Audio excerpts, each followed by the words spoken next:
Well, most people are over-hesitators. That's the way I think about it. When people come in and start talking to me, all I hear in my head is the phrase, needs work. And in order to work, it requires determination. And you have to know what it feels like. You have to amplify it. If you have a little picture of what you're determined about, you need to have a great big picture of what you're determined about. If you got a little voice that says, well, maybe you can, it needs to turn in that says, I'm absolutely going to do this. I don't think it's nearly as difficult as most people make it out to be. And in fact, I've got 4 decades of absolute proof that that's the case. Every time I start a seminar, at the first break, everybody comes up to me and goes, well, I like this, but I can't. And, it's only that, and whenever people say to me, it's just that I can't blah, blah, blah, blah, that really means it's only that I can't blah, blah, blah, blah, which really means I'm not doing blah, blah, blah, blah. And getting people to switch from moving away from to moving towards things is not all that difficult.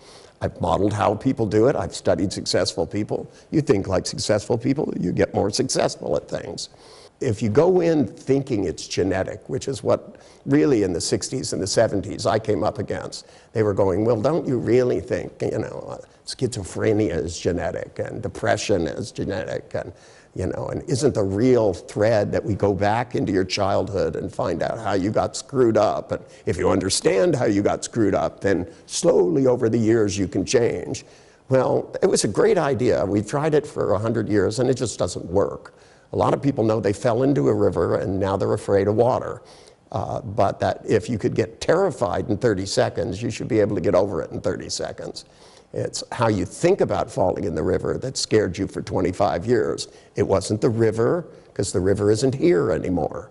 The river's back in Missouri someplace. You're in California now. So you have to change the way you're thinking and then wade out into the water and put on a pair of fins and flap around for a while till you get comfortable. And I've done this with fears of water and fears, and it's not till you get determined. I remember once Moshe Feldenkrais, who's one of the brighter men that I modeled, he did body work, told me how he overcame his inability to eat pork, being Jewish.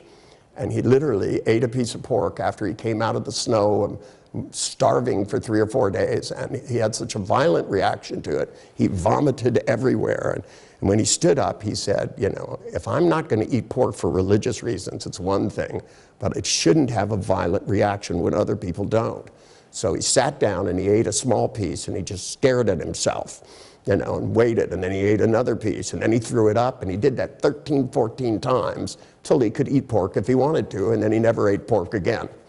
But it was the idea that he couldn't do something. And what determination is where you make this, that you go, this is who I want to be, this is who I can be, and you do everything in your power to get there, instead of going, well, it'll never happen.